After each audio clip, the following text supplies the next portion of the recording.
آپ کیا سمجھتے ہیں کہ کیا دوبارہ اگر لاک ڈاؤن لگایا جاتا ہے تو کیا صوبہ سندھ کی حکومت اس کو سپورٹ کرے گی، حمایت کرے گی؟ پہلے لاک ڈاؤن لگا تھا کہ اس میں جان کو خطرہ تھا، جی انسان کی جان بچانا جی جی حکومت کا فرض بنتا ہے، اور اس میں حرکت، نقل و حرکت محدود کرنا ضروری تھا۔ لوگوں نے بھی اس چیز کو محسوس کیا، اور ہمیں سندھ میں کوئی ایسا پرابلم نہیں آیا، اور اس لاک ڈاؤن پہ چلے۔ معیشت کو نقصان ضرور ہوا، لیکن ہر ایک کو اپنی حیاتی تو پیاری ہوتی بالکل ہے، صحیح، زندگی تو پیاری ہوتی ہے۔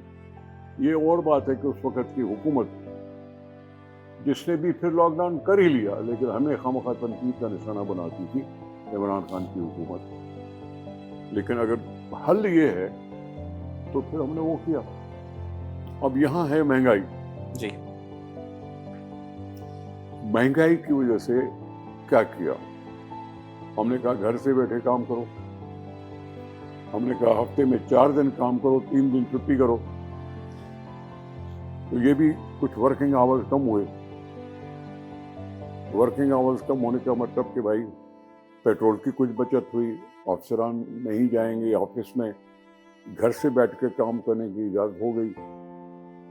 اور اسی طرح سے اگر ابھی بھی تیل کی وہی پوزیشن ہے کہ پریشر ہے کہ مہنگا کیا جائے، اور اس کو نظر میں رکھتے ہوئے 2 دن ہفتے میں، سیٹرڈے اور سنڈے ویسے ہی چھٹی ہے، ویسے ہی چھٹی ہے۔ تو سیٹرڈے اور سنڈے کو پیٹرول پمپ اگر بند ہو جاتے ہیں تو بند ہو جائیں گے۔ یہ نہیں ہے کہ عوام جو ہے وہ گھر سے نکلنے کی طاقت کھو بیٹھے۔ ہم اپنی ایمرجنسی موبلٹی نہیں کر پائے گی۔ موبلٹی ہو سکتی ہے، موبلٹی ہو سکتی ہے، لیکن اپنی ہی بچت کرنی ہے تو چلو گھر بیٹھو۔ بالکل صحیح، اپنی بچت بھی ہے، نیشنل کاز بھی ہے سر۔ میں وہی کہہ رہا ہوں، اگر اپنی بچت کر رہی ہے تو آپ کو کوئی زبردست تھوڑی ہے کہ ہم باہر گھومنے جاؤ۔